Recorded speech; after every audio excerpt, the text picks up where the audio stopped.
본 방송에서 제공하는 투자 정보는 투자 판단에 대한 조언입니다. 방송에서 제공하는 주식의 가치, 가격 상승 및 하락에 대해서는 방송사에서 보장하지 않습니다. 실시간 정보 브리핑입니다. 삼성그룹의 전자계열사들이 꿈의 기판으로 일컬어지는 유리기판 상용화를 앞당기기 위해 연합전선을 구축하고 공동 연구 개발에 들어갔습니다. 10년 전에 유리기판 R&D에 뛰어든 반도체 라이벌 회사 미국 인텔보다 더 빨리 상용화에 성공하겠다는 전략입니다. 다음 소식입니다. 애플이 유럽연합 디지털 시장법에 따라 아이폰 앱스토어를 개방합니다. 2008년 앱스토어 출시 후 16년간 공고했던 아이폰 앱 생태계 공급망 독점이 깨진 겁니다. 마지막 소식입니다. 야놀자가 글로벌 확장 전략의 일환으로 북미 솔루션 사업 가속화를 위해 야놀자 US 오피스를 열었다고 오늘 밝혔습니다. 올해 나스닥 시장 상장을 추진하고 있는 만큼 이를 위한 제반 작업으로 풀이됩니다.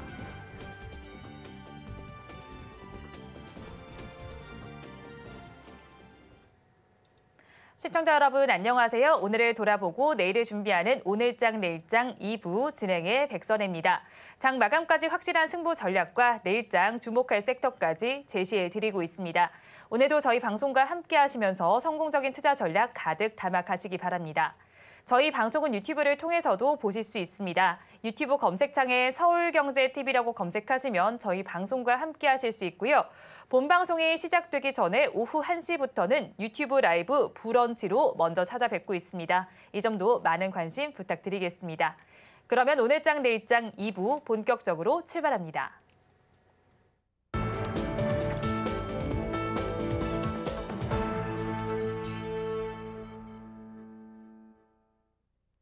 오늘도 두 분과 함께 시장에 대한 이야기 해보겠습니다. 글로원 파트너스 이성웅 이사, 미르경제연구소 정태근 이사 두 분과 함께합니다. 두 분 어서 오세요. 네, 반갑습니다.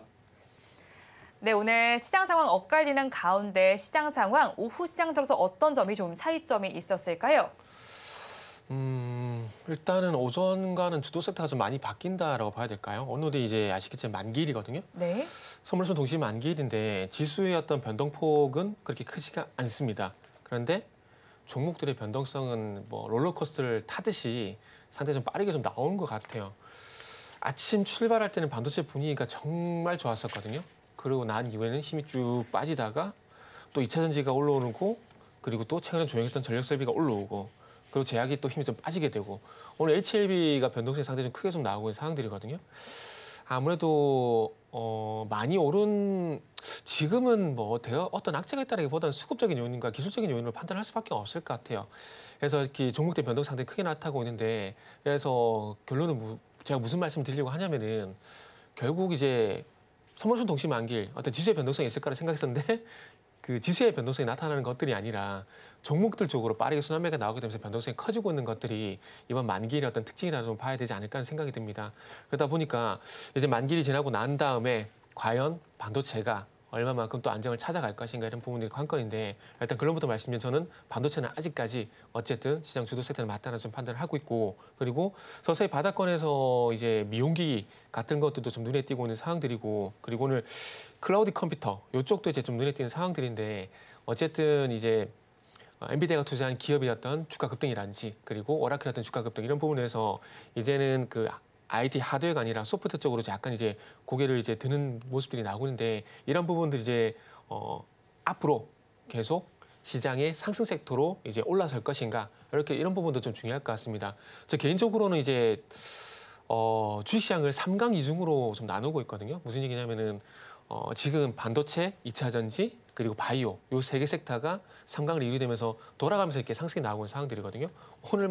어제 오늘만 하다도 보시면 반도체, 2차 전지, 바이오 쪽 숨막히게 좀 돌아가고 있는 상황들이고 그 아랫돈에 방산, 전력이 있는데 이제 미용기기도 그렇고 클라우딩 컴퓨터도 그렇고 이 3강 그리고 이 중에 들어갈지 그게 저는 오늘 관전 포인트로 한번 말씀드려보고 싶네요. 그리고 오늘 만기일 변동성은 뭐 지금 이 상태로 뭐 끝이 나지 않을까라는 좀 생각이 들고 있습니다. 네, 우리 증시 오후 들어서 주도 섹터가 변화했다는 점을 짚어주셨습니다. 그럼 이 이사님은 어떻게 바라보십니까? 시장이 변동성을 수반하고는 있는데 추세는 우선 상승 추세는 유지를 하고 있는 모습이에요. 이 지수 같은 경우가 거래소 기준으로 봤을 때 오늘 고가를 터치하고 좀 변동성이 커졌다라고 변동성에 대한 단어를 좀 반복해서 쓸 수가 있겠고요. 여기 더해져서 삼성전자 같은 경우는 상승하는 반면에 SK하이닉스 같은 경우는 반대로 좀 하락을 하는 모습들, 우리가 미국 시장에서도 보면 엔비디아의 변동성이 커졌을 때 애플에 대한 매수가 들어오는 것처럼 시장이 꺾일 거라고 했을 때는 종목들이 다 밀렸을 텐데 그런 현상은 나타나고 있지는 않아요. 그렇다 보니까 여기 더해져서 한 가지 더 볼 점은 시장이 꺾이는 단계에서는 우리나라 시가총액 상위주를 볼 때 현대차, 기아, 그다음에 은행주 이런 분들도 같이 밀리는 현상이 나타날 텐데 그런 모습은 나타나지 않고 있고 외국인 기준으로는 거래소를 한 2,200억 정도 매수를 해주고 있습니다.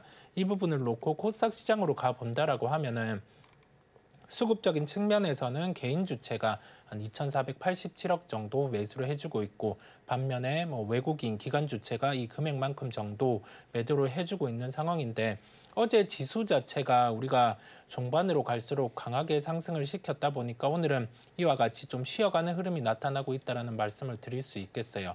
종목 같은 경우는 HLB 같은 경우가 장중에 변동성이 커졌다 보니 우리가 여기에서 좀 우려를 할 수가 있겠는데 변동성이 첫 번째로 커진 종목 같은 경우는 신규 매수 같은 경우는 지양을 해야 된다라는 말씀을 연결해서 드리고 시가총액 상위주들을 보더라도 지금은 2차 전지군, 그다음에 제약바이오 일부 이런 식으로 유입이 되고 있습니다. 시장의 하방을 잡아주는 형태는 나타나고 있음을 말씀을 드리고 결론적으로 주식에 대한 비중 부분 자체를 현금을 크게 빠르게 늘릴 필요는 없고 한 30% 정도 기본적으로 현금을 가지고 가는 전략까지 연결해서 말씀을 드립니다. 네, 기본적으로 어느 정도 현금을 보유하자고 정리를 해주셨고요. 오늘 지수는 엇갈리는 가운데 섹터별로 좀 살펴본다면 은행 섹터가 가장 잘 가는 양상이 펼쳐지고 있으며 저PBR 관련된 부분이 부각이 된 것으로 보이는데 또 그 안에서도 종목별로 좀 살펴본다면 주주 환원과 관련된 이야기가 나와 있는 종목이 있습니다. 어제 뉴스는 나와 있었고요. NH투자증권의 경우에는 자사주 소각 소식에 연이틀 오르는 모습이 나타나면서 신고가를 돌파하는 움직임이 포착이 됐습니다. 이런 움직임 어떻게 바라보십니까? 일단은 그 전에 제가 오늘 네. 날짜를 착각해가지고 제가 내일인데 오늘이 선물순 동시만 안기로 착각했는데 그 부분 좀 정정을 하고 네. NH투자증권 들어가도록 하겠습니다. 가끔씩 제가 정신을 좀 이렇게 놓을 때가 있거든요. 좀 이해를 좀 부탁드릴게요. 그 NH투자증권이 오늘 이제 말씀하신 6%가량 상승이 나오고 있는데 뭐 이제 아시겠지만 주총이 이제 다가오고 있죠. 그러면서 이제 배당 어떻게 주주 하는 식을 어떻게 할 것인가 결론이 좀 날 건데. 그런 기대감들이 좀 반영이 된다 보시면 될 것 같아요. 그리고 아시겠지만 금융주라든지 그리고 증권주 같은 경우는 전통적으로 배당을 좀 많이 합니다. 네. 그러다 보니까 이제 증시가 항상 연말 좀 그러니까 올해를 제외하고요. 과거에도 보게 되면은 항상 증시가 안 좋으면은 연말에 꼭 이제 배당 기회가 나오게 되는데 그 중심에 증권주 그리고 금융주 항상 이게 나왔었거든요. 그래서 그런 차원이라 보시면 될 것 같아요. 그리고 이제 외국인들이 최근에 금융주 상당히 좀 많이 사고 있거든요. 그 이유는 뭐 결론은 주주하는 책이고요. 주주하는 책인데 그럼에도 불구하고 많이 사고 있는 부분들은 이분들 그러니까 기관 외국인 같은 경우에는 아무래도 장기 규모가 상당히 크기 때문에 아마 이번에 더블 배당도 얘기가 나오고 있죠. 그 부분을 보게 되면 뭐 최대 10%까지도 가능한 부분들인데 이 10%가 외국인들 입장에서 상당히 좀 크게 와닿을 수가 있다라는 것들입니다. 그리고 지금 같은 시장, 지금같이 좀 빠르게 지수는 상승하지 않고 빠르게 순환매가 발생되는 장세들 속에서 어쩌자면 안정적인 포트폴리오를 통해 가지고 이제 수익을 가져갈 수 있는 섹터를 볼 수가 있기 때문에 관심을 좀 많이 가지는 것이 아닌가 생각이 들어요. 근데 그럼에도 불구하고 저는 개인적으로 물론 그 금융주라든지 그리고 증권주, 주주하는 채 기대가 되는 이런 금융주 같은 경우는 뭐 NH투자증권도 마찬가지입니다. 별로 접근을 하고 싶지 않은 것들은 일단 어쨌든 결론은 이제 그 소문에 싸서 뉴스의 팔아라가 될 가능성이 상당히 높다라고 봐집니다. 어쨌든 뭐 이 기업 밸류에 대한 얘기가 나온 것들이 결국 주주 환원책이거든요. 그러면은 지금 어쨌든 주주 환원책을 이제 이번 주총을 통해서 발표가 이제 나올 게 될 건데 이렇게 본다라면은 아마 어떤 식으로 주주 환원책이 결정이 될 것이라는 얘기가 나오게 되면서 그게 최근 상승의 끝자락으로 이제 작용이 되지 않을까라고 봅니다. 최근에 보시면 아시겠지만 기아하고 현대차 같은 경우도 상세가 주춤해지고 있거든요. 네. 그런 부분을 감안해 보게 된다면 금융주도 마찬가지로 저는 그런 현상이 좀 나오지 않겠나라고 생각을 하고 있습니다. 물론 앞으로 정부에서 기업 관리 프로그램을 추진할 겁니다. 근데 그거는 총선이 끝이 나고 난 다음에 판단을 좀 해야 된다고 생각을 하고 있어요. 아시겠지만 법 개정이나 이런 문제들도 분명히 있는 상황들이기 때문에 대표적인 금융투자소득세잖아요. 근데 이거는 법 개정이 필요한데 어쨌든 지금 야당이 과반을 차지하고 있기 때문에 아마 쉽지 않습니다. 그렇기 때문에 만약에라도 총선에서 여당이 이기게 돼가지고 그래가지고 만약에 개정이 가능하게 된다라면은 추진될 수 있는 부분들이기 때문에 그 전까지는 정부에서 이런 것들을 한다라는 그런 기대감들로 일단 대응을 하는 게 저는 맞다라고 봅니다. 그리고 이후에도 아마 기업 밸류 관련돼 가지고는 이런 대규모 어떤 그 붐이라 해야 될까요? 테마를 형성하기보다는 거기에 맞는 기업들이 아마 핀셋으로 뭐 상승하지 않을까 뭐 그렇게 생각을 하고 있습니다. 네, 완성차 업체들 최근 상승폭이 둔화가 되고 있는데 이 흐름을 은행주도 좀 대입을 해보시면 좋겠다는 의견을 제시를 해주셨고요. 저 PBR주가 강세를 보이면서 코스닥 시장이 조금 외면을 받지 않았나 싶습니다. 그래도 오는 장에서 좀 밀리는 모습이 나타나곤 있지만 그래도 최근 들어서 바라본다면 반등을 좀 시도하고 있는 양상이 펼쳐지고 있잖아요. 외국인 투자자들이 저 PBR주를 좀 담아내다가 이제는 성장주 쪽으로 좀 눈을 돌리고 있는 모습인데 이후의 흐름은 어떻게 바라보면 좋겠습니까? 성장주에 대해서 매수가 지속적으로 유입될지는 우리가 금리 요인 같은 경우가 영향을 미칩니다. 10년물 국채 같은 경우가 어제 우리 CPI 발표를 하고는 일부 상승을 하긴 했어요. 네. 그런데 이 부분이 지속될 수 있냐 여부는 CPI의 세부 항목을 볼 필요가 있어요. 뭐 주거비라든지 음식료 같은 경우가 차지하는 비중에서 감소가 나타났습니다. 이 부분 단적인 핵심을 놓고 봤을 땐 다음 CPI 같은 경우는 지금에서 크게 인플레이션에 대한 수치의 변동이 없는 이상은 예상치 정도 또는 하회를 할 가능성이 높겠고요. 그렇다 보니까 시장 안에서는 우리가 예상한 CPI 지수보다는 핵심 지수 같은 경우가 약간은 더 나왔음에도 불구하고 시장이 성장주 같은 경우는 할인을 대입하지 않는 형태가 나타나고 있습니다. 그러면 우리가 일반적으로 금리가 하락을 할 때 반응할 수 있는 네이버, 카카오 같은 경우를 공격적으로 접근해야 되지 않냐라고 할 수 있는데 지금 시장 안에서는 금리의 하락기에 강했던 종목에 대입을 해서 실적의 성장까지 또는 어느 정도의 실적 피크가 지나가고 턴어라운드가 나타나고 있는 쪽에 초점을 맞추고 있습니다. 그러면 이 부분에 대해서는 IT, 2차 전지, 소재 또한 해당이 되겠고요. 그러면서 여기에서 연결해서 결론을 도출을 해보면 시장은 성장주를 판단할 때 금리를 바라보고 금리는 지금 여기에서 상승보다는 중립 또는 하락을 할 가능성이 높음에 따라서 저 PBR 관련주에 대한 수급도 쏠리겠지만은 성장주 같은 경우도 함께 상승할 수 있는 요인을 갖춘다라고 결론을 내어볼 수 있겠습니다. 네, 성장주도 상승의 요인을 만들 수 있다고 정리를 해주셨습니다. 그리고 지금 시장에서 좀 급등하는 종목을 체크를 해보도록 하겠습니다. 가비아가 상한가 흐름이 나타나고 있습니다. 보통주 한 주당 80원의 현금 배당을 결정하면서 주가에 긍정적인 영향이 미치는 것으로 풀이가 되고 있습니다. 어떻게 바라보십니까? 배당 때문에 오를까요? 그러면 또 다른 4,950원에 이유가 있을까요? 그걸 말씀드릴게요. 네. 지금 이제 가비아가 주가가 21,450원이거든요. 네. 그러면 그 주당 이제 배당금 DPS를 보게 되면 80원이면은 좀 너무 작지 않나요? 그래서 제가 그런 말씀을 드린 네. 겁니다. 만약에 이제 주가가 21,000원이 저는 그 개인적으로 배당 수익 이런 것보다 그냥 딱 잘라서 시가 배당률을 보거든요. 그러면은 21,450원에서 한 10% 배당이 되려면은 2,100원 정도 배당을 해야 되고 5%가 되려면은 1,050원 정도 배당을 해야 되거든요. 그래서 제가 잠시 잘못 들었나 생각을 했었는데 어쨌든 네. 1,050원이 아니라 그 정도이기 때문에 그렇게 큰 배당률은 아니라고 좀 생각이 들고 가비아 같은 경우는 이제 그 클라우드 관련된 이슈로 좀 봐주시면 될 것 같습니다. 아시겠지만 오라클이란 기업이 주가 급등을 했고 그리고 중요한 것은 이 클라우드 매출이 증가했던 그 이슈 때문에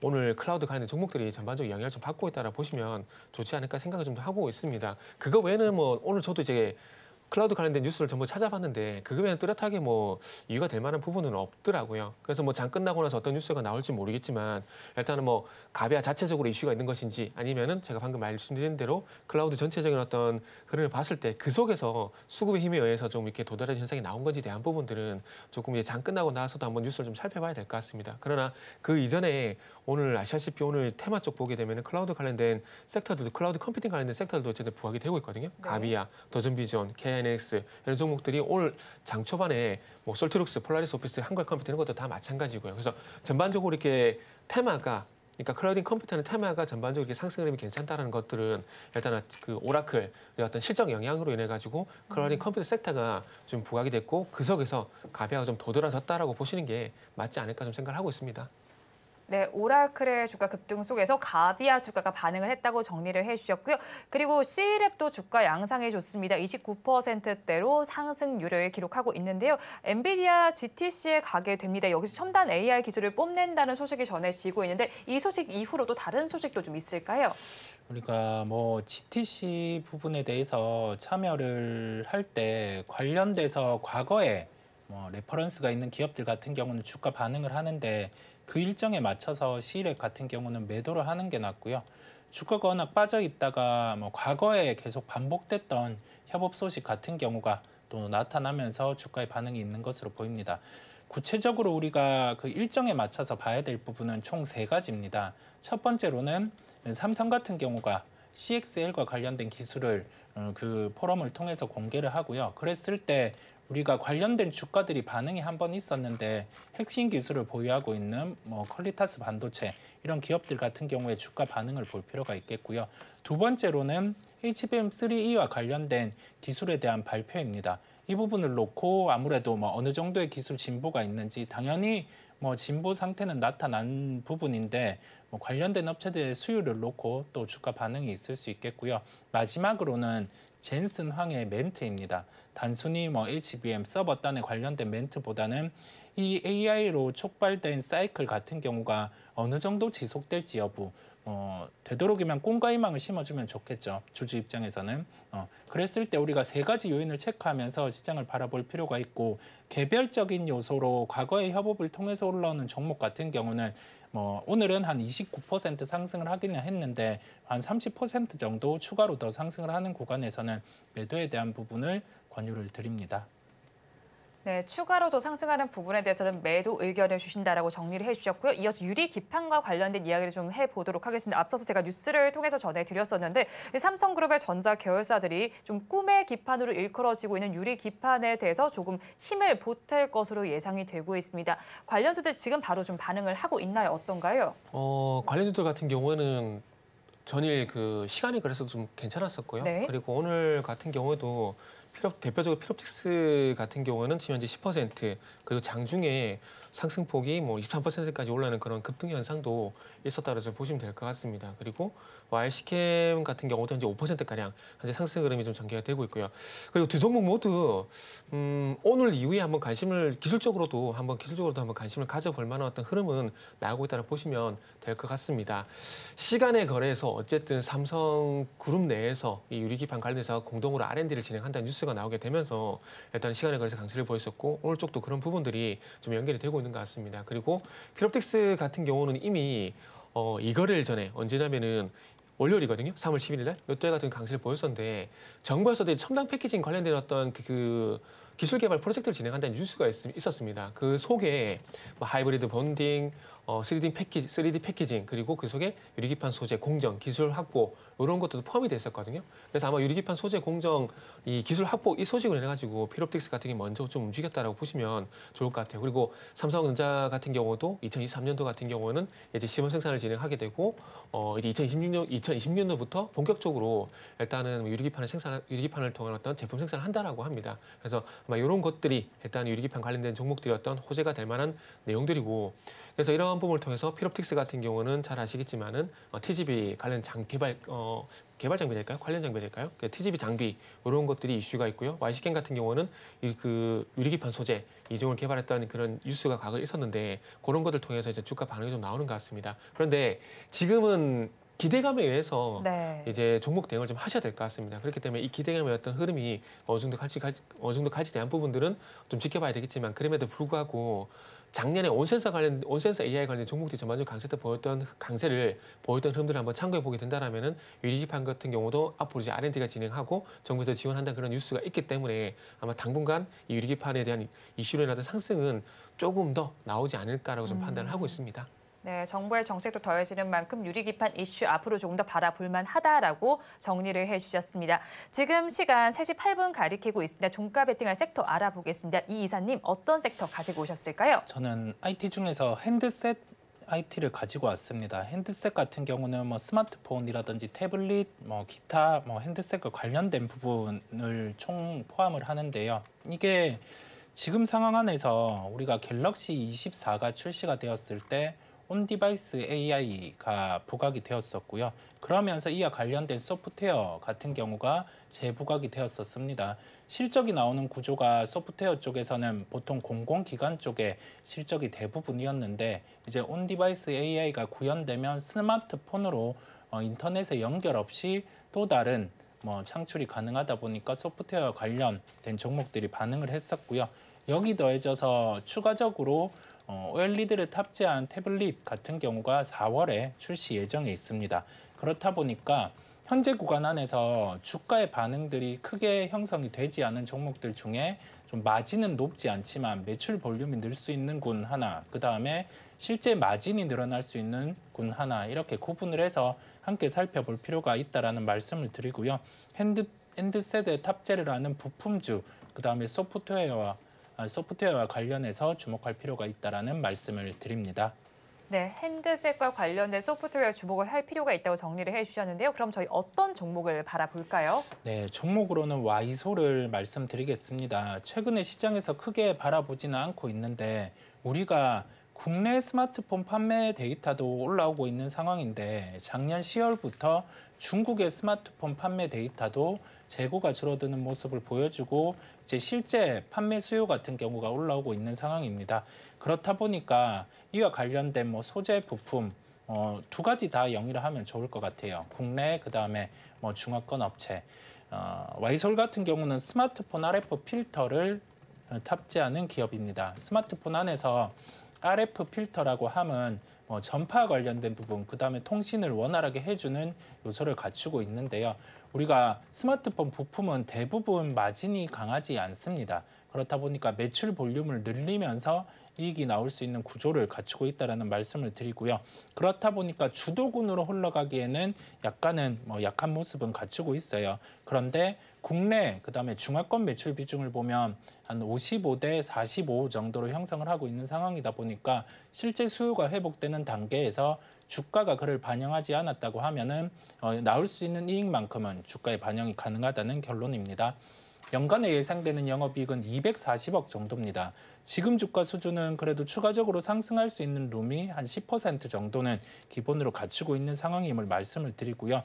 전체적인 면을 놓고 봤을 때 목표가는 우선은 기술적 반등이 가능한 구간을 먼저 대입을 하고 그 구간을 넘어선다라고 하면은 여기에서 한 8,300원 정도가 도달 가능한데 목표가는 우선 8,000원, 기술적 수준의 저항을 먼저 대입을 했고요. 손절가는 추세가 깨지는 가격인 7,200원을 말씀을 드립니다. 종가 베팅할 종목 와이소를 짚어주셨습니다. 목표 주가는 8,000원, 손절 라인 7,200원 제시를 해주셨습니다. 그렇다면 정 이사님께서는 어떤 섹터 가지고 오셨을까요? 사실 오늘 저도 와이소를 하려고 했었는데 이사님한테 네. 뺏겼네요. 시간 간발의 차를 뺏겼네요. 그래서 좋게 보고 있으니까 아마 좋은 상승이 나오지 않을까. 두 분 모두 좋게 보시니까 그렇죠. 기를 좀 풀어주고 싶네요. 네. 그래서 이제 살짝 피해가지고 저는 미용기기 준비 좀 했습니다. 바닥권에서 일단 좀 올라오는 종목이 있어가지고 한번 선택을 좀 해봤습니다. 네. 미용기기하고 화장품 같은 경우는 아시겠지만은 K한류 정말 뜨겁게 작용이 되고 있잖아요. 엔타만큼이나 정말 뜨겁게 작용이 되고 있는 부분들인데 그 세계 미용 의료기기 시장이 이제 앞으로 390억 달러까지 좀 이제 커진다, 확대된다 이런 얘기들이 나오고 있습니다. 그만큼 이제 미에 대한 어떤 갈구는 여자분들뿐만 아니라 요즘은 이제 남자분들도 미에 대한 갈구를 많이 하고 있지 않습니까? 네. 그러다 보니까 커질 수밖에 없는 시장이라 봐야 될 것 같아요.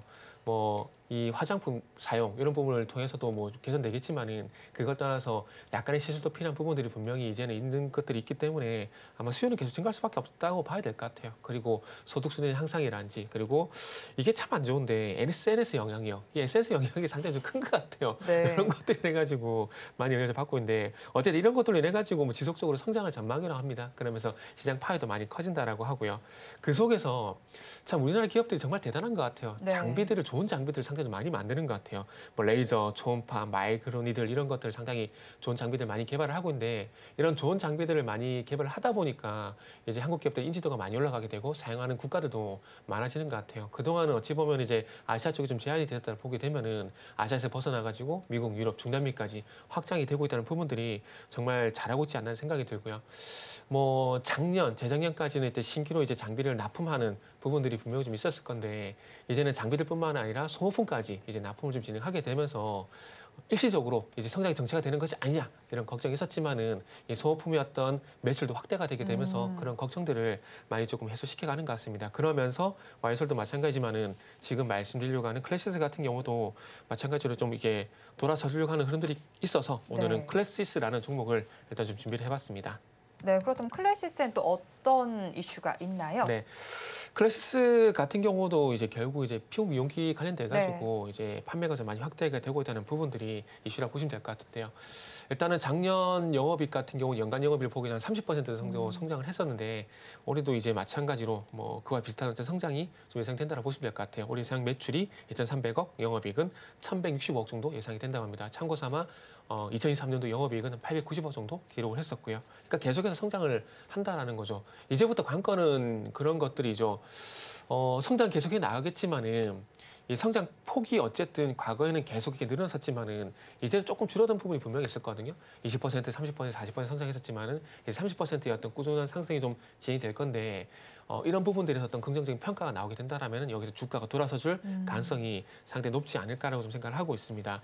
그리고 이제 4월달에 태국이란지 브라질 쪽으로 볼유머라는 또 새로운 미용기기 장비를 또 출시를 한다라고 합니다. 그래서 이런 새로운 기기 어떤 출시 이런 부분들이 또 이제 모멘텀이 되지 않을까 생각이 들고 이 볼유머 하나만으로도 이제 글로벌 4개 국가에서 연간 100억이 넘는 매출을 좀 기대를 한다라고 합니다. 그리고 슈링크 시리즈 같은 경우는 올해도 2,500대 가량이 좀 더 추가적으로 수출이 될 거라는 얘기를 하고 있고요.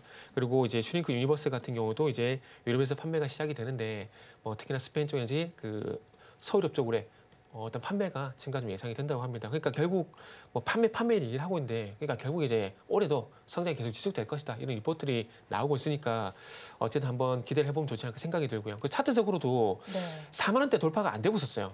이 주가가 작년 같은 경우도 11월 30일 같은 경우도 4만 3천 원을 고점을 찍고 좀 저항을 받고 이제 조정을 진행이 됐었는데 최근에 241선을 좀 지지를 하게 되면서 추가 하락이 좀 제한되고 있습니다. 개인적으로 241선을 상당히 중요하게 생각을 하고 있는데 장기 이평선을 지켜준다라는 것들은 장기 성장성이 꺾이지 않았다라고 보시면 좋지 않을까 생각을 하고 있습니다. 그러다 보니까 일단은 240을 지지하고 있는 부분들 긍정적으로 보고 있고 여기서 이제 목표가, 손절가만 제시해보게 된다면은 일단은 이제 조금 목표가는 좀 짧게 잡았어요. 제가 보기에는 이 가격대는 36,000원 정도 잡았는데 요 가격은 최종 목표가가 아니라 요 가격이 돌파가 되게 되면은 이제 또 다시 신고가 가능한 좀 판단을 했기 때문에 분기점이다라고 좀 보시면 좋을 것 같고요. 손절가는 31,500원 제시하도록 하겠습니다. 종가 배팅할 종목 클래시스를 가지고 오셨습니다. 목표 주가는 36,000원을 분기점으로 잡아주셨고요. 손절 라인 31,500원 제시를 해주셨습니다. 자, 그리고 요즘 시장에서는 AI도 계속해서 화두가 되고 있습니다. 그런데 이 AI를 구동하기 위해서는 전력이 많이 들게 됩니다. 그래서 이제 최근에는 뭐 원전 이슈도 있었고요. 뭐 전력 설비 그리고 전선 쪽도 오늘 잘 가는 양상이 펼쳐지고 있습니다. 앞으로의 주가 흐름 어떻게 바라볼까요? 이게 뭐 보통 이런 식으로 종목들이 움직입니다. 그랬을 때 일회성인지 아니면 이게 지속될 수 있는지 여부를 좀 주목을 해볼 필요가 있겠고요. 그 부분을 놓고 봤을 때 이게 AI로 촉발된 반도체 사이클을 놓고 이 사이클이 서버라는 점이 중심이었다는 거예요. 서버 같은 경우의 특성은 지금 GPU라는 게 또 핵심입니다. 이 핵심 GPU 같은 경우가 지금 대체를 할 수 있는 부분이 크게 없다 보니까 주목을 받고 있는 거고요. 전력에 대한 소모가 크고 우리가 예를 들어 보면 GPT-3 같은 경우가 학습을 하는데 넷플릭스를 1시간 한 168만 가구 정도가 봐야 되는 그 전력이 소모가 돼요.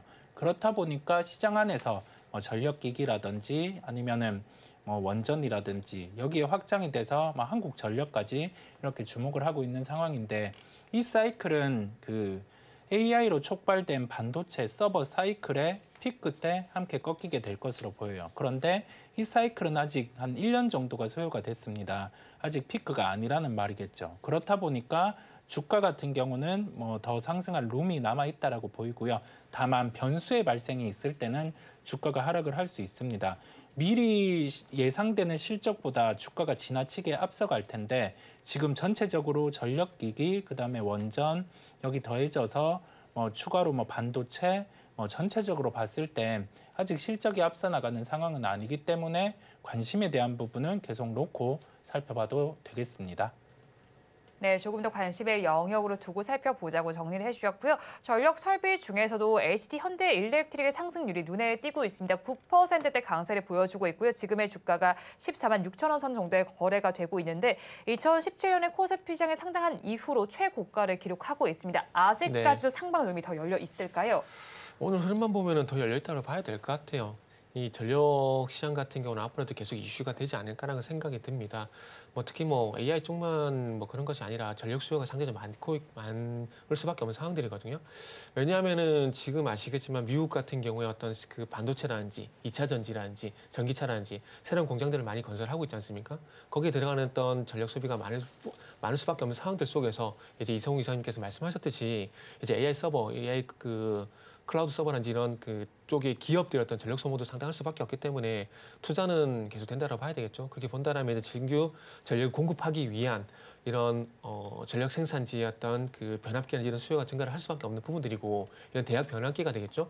그러다 보니까 그동안은 어찌 보면 이 전력 설비 쪽 같은 경우에는 전력계 어떤 세종 수요처보다는 전력 생산에 좀 포커싱이 돼 있다 보니까 그러니까 예를 들게 되면 신재생 에너지 단지 이런 부분이 들어가게 되면서 대형 변압기의 어떤 수요가 상당히 컸었거든요. 그러다 보니까 효성중공업이라든지 LS 일렉트릭과는 차별화된 어떤 이 현대일렉트릭 주가 흐름이 좀 나왔었는데 그러다 보니까 상당히 주가 괜찮았었고요. 그리고 최근에 와서 이제 14만 원 부근이 좀 고점이 되지 않을까 주춤했었는데 오늘 다시 거래량 실려주게 되면서 14만 5천 원의 주가가 나온다라는 것들은 결국 다시 달릴 가능성이 상당히 높고 아직 끝나지 않았다라는 것들을 일단 보여준다 봐야 될 것 같아요. 그리고 개인적으로 일단 이렇게 조정 구간을 거치는 게 상당히 긍정적인 판단이 되는 이유가 뭐냐면은 상승을 하고 그 많이 오른 것에 어떤 이 오버스윙된 부분의 어떤 수급적인 요인을 좀 해소하고 다시 상승이 나오는 거기 때문에 그래서 소위 말하는 계단식 상승을 얘기 많이 하잖아요. 그래서 그런 측면에서 보게 되면은 기술적으로 상당히 긍정적이다 볼 수가 있을 것 같습니다. 그리고 그동안 좀 많이 소외가 됐었던 LS 일렉트릭이라든지 효성중공업 같은 경우는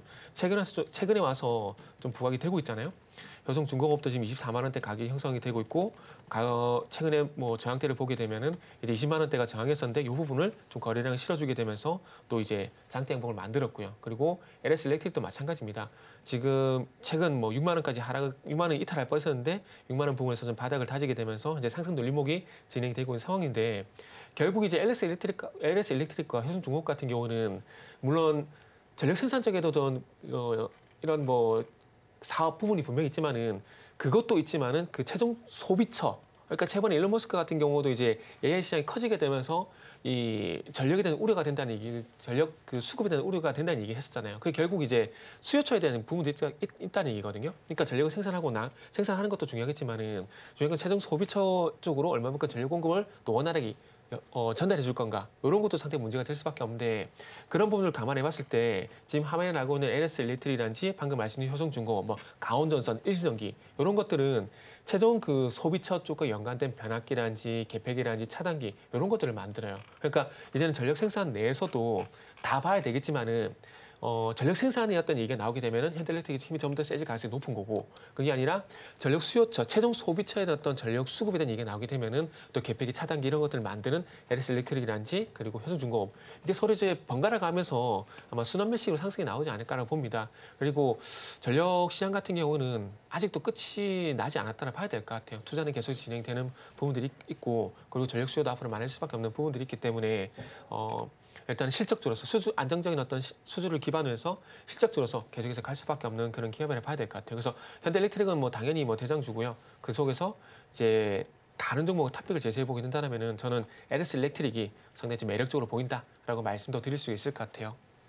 네, HD 현대일렉트릭과 더불어서 LS 일렉트릭 역시도 매력적으로 보인다라고 정리를 해주셨습니다.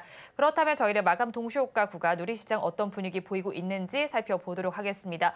올해 양대시장 모두 빨간불을 켜면서 출발하더니 장중에 변동성이 나타났습니다. 코스피 시장을 먼저 살펴보겠습니다. 마감 동시효과 구간을 지나면서 0.34%의 강보합세를 보여주고 있습니다. 지수는 2690선에서 마감할 것으로 예상이 되고 있습니다. 다음 장으로 넘어가서 코스닥 지수의 상황도 살펴보겠습니다. 장중에 약세로 전환된 이후에 만회를 하지 못하는 양상이 펼쳐지고 있습니다. 그래도 낙폭을 많이 줄여낸 모습인데요. 0.08%의 약세를 보이면서 889선의 종가를 쓸 것으로 예상되고 있습니다. 다음으로 넘어가서 수급 상황 살펴보도록 하겠습니다. 코스피 시장을 먼저 살펴보겠습니다. 오늘 코스피 시장에서는 외국인 투자자들이 홀로 사고 있습니다. 2,985억 원을 담아내고 있고요. 반면에 기관 투자자들과 개인 투자자들 동반 매도에 나서고 있습니다. 기관은 971억 원, 개인 투자자들 2,278억 원 덜어내고 있습니다. 다음 장으로 넘어가서 코스닥 시장의 수급 상황 체크를 해보겠습니다. 코스닥 시장에서는 개인 투자자들이 홀로 사고 있고요. 반면에 외국인 투자자들과 기관 투자자들 동반 매도에 나서고 있습니다. 외국인은 1,000억 원 규모로, 기관은 700억 원 규모로 팔아내고 있고요. 반면에 개인 투자자들만이 2,000억 원 넘게 담아내고 있습니다. 오늘 시장 상황 이 이사님께서 어떻게 바라보셨을까요? 오전, 오후 약간 비슷한 흐름 중간에 변동성이 있었고요. 그렇다 보니까 만기를 앞둔 시장 안에서 변동성이 당일 발생을 하면은 실제 만기일 때는 좀 줄어드는 특성이 있습니다. 그렇다 보니까 변동성은 내일은 좀 적을 수 있음을 전제를 하고 가고요. 외국인 매수 같은 경우는 거래소 기준 한 3천억대 정도까지 추가를 해주는 모습이었어요. 반면에 기관, 개인 주체 같은 경우가 거래소는 매도로 좀 일관을 하는 모습이었고요. 그런 수급을 놓고 봤을 때는 거래소가 상대적으로 오늘은 강한 면이라는 언급을 드릴 수 있겠고, 코스닥 시장 같은 경우는 시총 상위 안에서 공방이 있었다 보니까 거래소 대비해서 변동성이 더 컸다라고 할 수 있습니다. 우리가 종목의 변동성이 첫 번째로 커질 때 같은 경우는 아까 말씀드린 부분을 가지고 오면 매수는 아니라는 말씀을 드리고요. 그때 변동성이 커질 때 시가총액 상위주 같은 경우는 지수에 영향을 미치기 때문에 우리가 관련해서 종목들이 동반해서 밀리는 경우가 있어요. 그랬을 때는 봐오던 종목 같은 경우를 매수의 대응으로 해도 된다라는 말씀까지 시장과 연결해서 함께 드립니다. 네, 시장의 대응 지금 어떻게 하면 좋을지 정리를 해주셨고요. 정 이사님께서는 어떻게 시장 바라보십니까? 저 같은 경우는 그렇게 큰 변동성, 소위 말하는 옵션 만기되면 대박이는 거 노리잖아요. 네. 그런 변동성은 없지 않을까라는 좀 생각이 들어요. 제가 어떤 프로그램 매매 동향이라든지 외국인 선물 수급 동향을 좀 보게 된다라면은 아래쪽 이쪽으로 좀 다 잡고 있다라고 좀 생각이 좀 들고 있거든요. 그러다 보니까 소위 말하는 옵션 양매도 쪽으로 전략을 좀 가져가는 게 아닌가라고 생각을 하고 있습니다. 근데 요거는 이제 최근 수급 동향을 봤을 때 그렇게 판단이 된다는 부분들이고, 항상 이제 선물 옵션 동시 만기일, 옵션 만기일도 마찬가지죠. 마감 동시까지 안심을 할 수는 없습니다. 할 수는 없는데 지금까지 흐름을 보게 되면은 그렇게 현재 진행이 되고 있고, 그리고 조용히 끝이 날 가능성이 높지 않을까라고 좀 볼 수가 있을 것 같습니다.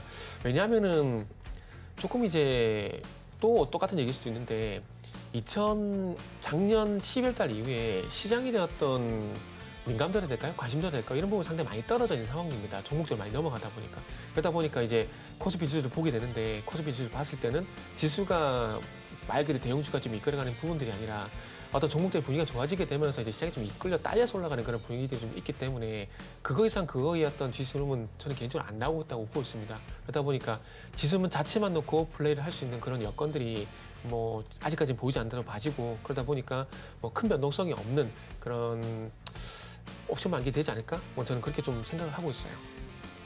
네, 큰 변동성이 없는 옵션 만기일이 될 것이라고 정리를 해주셨는데, 일단 그래도 옵션 만기를 맞는 만큼 저희 대응 전략 어떻게 짜면 좋겠습니까? 장중의 변동성은 오늘 거의 대부분 나타났어요. 네. 그랬을 때 내일 만약에 변동성이 커지면서 시가총액 상위주들의 반응이 있다라고 하면은 매수를 해도 된다라는 시각을 가지고 가고요. 그다음에 반도체 종목 같은 경우가 오전에는 강했다가 오후에는 또 약한 현상들이 반복이 되고 있어요. 그러면 우리가 눈으로 보기에 고점 부근에 있는 종목들 같은 경우가 신고가가 난다고 해서 빠르게 진입은 할 필요가 없다라는 말씀까지 드리고 싶습니다. 다른 종목들도 대부분 해당이 돼요. 왜냐하면 장중의 변동성을 시장 안에서는 수반을 하고 있기 때문에 그 부분을 연결해서 기억을 하시면 되겠고요. 결론적으로 봤을 때 만기 자체의 변동성은 적을 텐데, 만약에 장중에 변동성이 있을 때는 그때는 매수에 대한 대응까지 가능하다는 말씀을 연결해서 드립니다. 네, 장중에 변동성이 있다면 매수에 대한 대응도 가능하다고 정리를 해주셨습니다. 마감 동시호가 구간을 지나면서 우리 양대 시장은 엇갈리는 양상이 펼쳐지고 있습니다.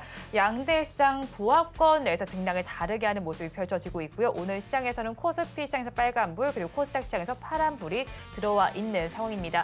양대 시장에서 수급 상황을 좀 이어서 체크를 해본다면요. 기관 투자자들이 모두 발을 빼고 있고요. 외국인 투자자들과 개인 투자자들은 시장을 바라보는 시각이 좀 다르게 집계가 되고 있습니다. 외국인 투자자들이 코스피 시장에서 사고 있다면 코스닥 시장에서는 팔고 있고요. 개인 투자자들은 이와 반대로 코스피 시장은 팔지만 코스닥 시장에서는 사는 양상이 펼쳐지고 있습니다. 양대 시장에서 등락하는 종목수를 이어서 살펴본다면요.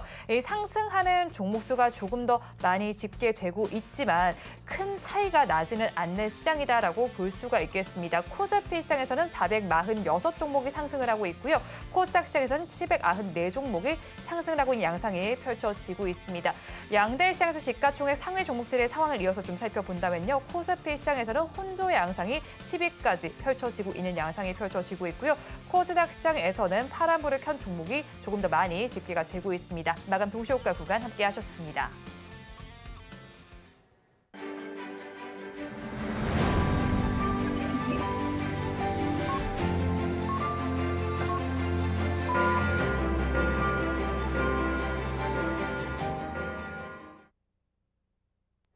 자, 우리 양대 시장 오늘은 엇갈리면서 마감이 됐습니다. 업종별로 어떻게 마감이 됐는지 이어서 살펴보겠습니다. 코스피 시장 먼저 짚어보도록 하겠습니다.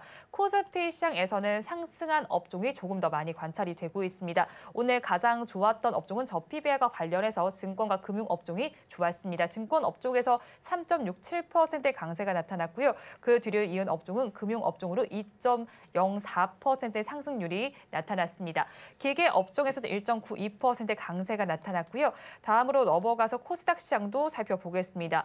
코스닥 시장 지수도 지금 다시 빨간불로 전환이 된 모습이고요. 상승한 업종이 조금 더 많이 집계가 되고 있습니다. 인터넷 업종이 가장 좋았습니다. 3.37%의 강세가 나타났고요. 그 뒤를 이은 업종이 디지털 콘텐츠 업종으로 2.08%의 강세로 마감이 됐습니다. IT 소프트웨어 업종에서도 1%대 강세 흐름이 포착이 됐습니다. 오늘 시장 그래도 양대 시장 모두가 소폭의 강세로 마감이 됐습니다. 앞으로의 장에 대한 전략도 짜봐야 할 텐데요. 미국에서는 또 바이오주에 대해서 중국 시장을 조금 더 견제하겠다는 움직임이 나타나고 있습니다. 이에 대해서 우리 시장이 조금 더 반사 수혜를 받을 것으로 예상이 되고 있는데 앞으로 제약 바이오주 어떻게 바라보면 좋겠습니까? 중국에 대해서 반사적인 영향의 가장 큰 부분은 삼성바이오로직스가 네. 유리하고요. 근데 그 부분은 하나의 낙수효과 비슷하게 말씀을 드릴 수 있겠고 가장 큰 틀 같은 경우는 첫 번째로는 대기업의 투자가 단행되는 물질들이 있어요. 그런데 연초에 단행이 됐던 게 항체약물 접합체, 많이 다뤄지는 게 ADC라는 용어로 다뤄집니다. 그랬을 때 이 부분에 대한 사업을 중점적으로 영위하는 또는 지분 투자가 이루어진 기업들을 주목할 필요가 있겠고요. 종목으로는 레고캠바이오, 그다음에 여기 더해져서 셀트리온 그룹이 있습니다. 두 번째로는 구조적인 변화가 있는 기업입니다. 일반적으로 우리가 기술 수출이 이루어졌을 때 로열티를 수취하고 그리고 나서 임상 진행에 따라서 여기에 대해서 피를 받는 그런 구조인데 알테오젠 같은 경우가 이번에 다른 사례를 내비쳤어요. 로열티에 대해서 변경 계약이 이루어졌고 여기에 대해서 임상 진행 그다음에 실제 제품 출시를 할 때 수익을 수취하게 됩니다. 그렇다 보니까 이와 유사하게 좀 변형된 로열티 수치가 나타날 수 있는 기업들을 주목할 필요가 있는데 그런 기업은 없어요. 그렇다 보니까 알테오젠 같은 경우를 좀 계속 주목할 필요가 있다라는 말씀을 드리고 첫 번째, 두 번째 사례를 대입해 보면 지금의 주가 위치가 그러면 실제 이익이 나올 수 있는 부분을 어느 정도 몇 년치까지 반영을 했는지 여부거든요. 셀트리온 같은 경우는 기대되는 부분은 가깝게는 주주총회에 대한 모멘텀 부분, 그다음에 삼성바이오로직스 같은 경우는 실적을 대입을 해보면 90만 원 이상까지 상승할 수 있는 부분, 그다음에 알테오젠 같은 경우는 우리가 비교군 같은 경우에 주가 수익 비율을 대입을 해보면 한 시가총액 10조 이상이었는데 이제는 10조 이상에 도달을 했죠. 그러면서 FDA 임상 3상이 진행이 되거나 그런 부분을 놓고도 주가가 레벨업이 될 수 있기에 관심을 가지고 살펴봐야 된다라는 말씀까지 드립니다. 네, 제약 바이오주들 미래 가치가 주가에 어떻게 반영되는지를 확인할 필요가 있다고 정리를 해주셨고요. 학회도 앞두고 있는 만큼 제약 바이오주에 대해서 네. 어떻게 바라보면 좋을까요? 아직까지는 뭐 테마 계속 간다라고 봐야 되겠죠. 계속해서 이슈가 어쨌든 최근의 시장의 특징이 이슈가 있는 쪽으로 계속 이제 수급 쏠림 현상이 발생된다라는 이 대전제를 깔고 보게 되면은 아시겠지만 반도체 같은 경우도 좀 세긴 했지만은 반도체 얘기를 하자면은 반도체 같은 경우도 HBM 이슈 나오게 되면은 강세를 보였다가 오늘 같은 경우도 유리기판 이슈 나오게 되니까 그것도 쑥쑥 가버리잖아요. 그러니까 그런 것처럼 바이오도 마찬가지 생각을 하고 있습니다. 이미 모더나 노보노 또 지나간 얘기해서 죄송한데 모더나 노보노 디스켓은 실적 얘기가 나오게 되면 그때부터 불이 일단은 지펴졌다 보시면 될 것 같아요. 그러면서 이제 우시 바이오든 제재라든지 그리고 뭐 미국 정부의 어떤 그 바이오 관련돼 가지고 대중국 제재라든지 이런 얘기가 계속해서 나오고 있는 것들로 인해 가지고 계속 테마 형성이 좀 되고 있다라는 것들이죠. HLB는 그 속에서 그냥 일부 종목이라고 보시는 게 좀 맞다라고 봅니다. 그러다 보니까 아직까지 바이오의 어떤 그 투자 심리는 아직 살아있다 좀 봐지고 만약에 AACR 때문에 올랐다라면은 적어도 이제 다음 주까지는 아마 그 시세가 날 겁니다. 그리고 나서 뭐 마지막 주 들어가서는 식어버릴 가능성이 높은데 그런 관점에서 보더라도 일단은 바이오 같은 경우는 아직까지 남아있다고 보시면 될 것 같아요. 그리고 지금 그렇게 말씀을 드리고 또 한 가지 말씀드리고 싶은 부분은 최근에 시장이 어쨌든 뭐 최근에 뭐 알테전 같은 종목들이 가파르게 쏜 것도 있고 한국 BNC 같은 종목들이 가파르게 쏜 부분들이 분명히 있거든요. 에클론도 마찬가지고요. 근데 그럼에도 불구하고 최근에 어떤 시장 특징이 계속해서 돌아가게 돼서 좋은 말을 쓰는 매죠. 돌아가게 되면서 상승자를 만들어주고 있고 그리고 조정도 충분히 나온다라는 겁니다. 오늘 이제 뭐 전력시장 같은 경우도 보시면 아시겠지만은 이제 언급이 됐었다가 한 일주일 만에 지금 부각이 되고 있는 상황들이거든요. 그런 식으로 이제 계속해서 돌아가게 되면서 살짜를 주고 충분히 상승 나오고 있는 상황들이기 때문에 바이오 같은 경우도 그런 관점에서 한번 좀 보시면 좋지 않을까 생각이 들어요. 그리고 개인적으로 이제 HLB 같은 경우는 조금 이제 별걸 좀 보고 싶은 것이 일단은 지금 같은 자리에서 이런 캔들을 굳이 이렇게 아래 꼬리를 길게 달게 되면서 이런 캔들을 만들 필요가 있나라는 생각이 들거든요. 지금 화면에도 나오고 있는데 만약에 아래 꼬리가 없었다라면은 뭐 크게 신경 쓸 필요가 없다고 생각이 드는데 저는 개인적으로 이런 아래 꼬리가 좀 많이 신경이 쓰입니다. 그러다 보니까 HLB는 조금 논외로 하고 좀 보시는 게 좋지 않을까 생각이 들고요. 그리고 이제 삼성 바이오스 얘기도 상당히 좀 얘기 많이 나오고 있는 상황인데 저는 개인적으로 삼성 바이오스 같은 경우는 일단은 이제 뭐 우시바이오 제재 이슈로 인해 가지고 수혜를 볼 만한 뭐 CDMO는 맞다라고 좀 보고 있거든요. 근데 제가 오늘 이제 이 삼성 바이오스의 투자 지표로 있잖아요. PBR인지 PR 이런 것들을 보지 않고 지금 말씀을 드리는 게 좀 어폐가 있긴 하지만 삼성 바이오스의 저는 가장 큰 아킬레스건은 아직까지 고평가 영역에 있다고 보고 있거든요. 네. 퍼 기준으로 아직도 한 50배 넘지 않을까 그렇게 생각을 하고 있거든요. 제가 볼 때는 그게 해소가 돼줘야 저는 100만 원 이상 간다라고 생각을 하고 있습니다. 이렇게 보다 보니까 주식이 좀 리스크가 있는 투자죠. 그럼에도 근데 그런 부분을 감안하더라도 지금은 만약에 CDMO 쪽으로 보게 된다라면은 삼성 바이오스보다는 차라리 바이러스 쪽을 보는 게 전 차라리 더 낫다라고 좀 생각을 하고 있습니다. 그리고 바이러스 같은 경우도 보시면 아시겠지만은 3월 8일 금요일 날 일단은 24%가 급등 나오고 다음 날도 8% 상승 나왔지만은 올선과 이격 조정을 만들게 되면서 어떤 조정 구간을 만들어가고 있거든요. 그러니까 이걸 제가 보여드린 이유가 뭐냐면은 추격 매수는 하지 말라는 겁니다. 놓치더라도 그거는 보내고 조정 시 짧게 손절가 잡고 접근하는 전략이 지금 시장에서는 저는 맞다라는 말씀을 좀 드리고 싶었습니다. 네, 조정시 짧게 접근하는 것을 지금 시장에서는 맞다고 정리를 해주셨습니다. 두 분 말씀 여기까지 듣겠습니다. 지금까지 미르경제연구소의 정태근 이사, 글로원 파트너스 이성웅 이사와 함께했습니다. 오늘 두 분 말씀 고맙습니다. 네, 감사합니다. 오늘장 내일장 2부에서 전해드린 내용 정리해서 보여드리겠습니다. 화면으로 확인해 보시죠. 오늘장 내일장 2부의 핵심입니다. 먼저 이성웅 이사의 종가 베팅 종목입니다. Y솔입니다. 핸드셋 탑재 부품과 소프트웨어 기업 활황이 기대가 되고 있습니다. 목표 주가는 8,000원, 손절 라인 7,200원입니다. 다음 장으로 넘어가서 정태근 이사의 종가 베팅 종목입니다. 클래시스입니다. 볼류머와 슈링크 유니버스 효과가 있습니다. 목표 주가는 36,000원, 손절 라인 31,500원입니다. 본 방송에서 제공하는 정보는 투자 판단에 대한 조언일 뿐 해당 주식의 가치와 수익률을 보장하지는 않습니다.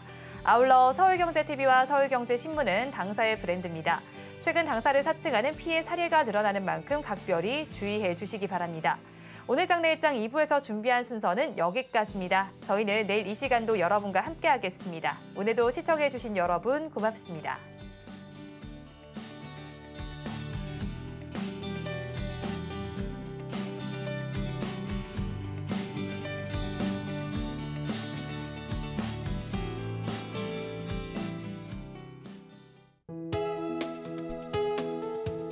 본 방송에서 제공하는 투자 정보는 투자 판단에 대한 조언입니다.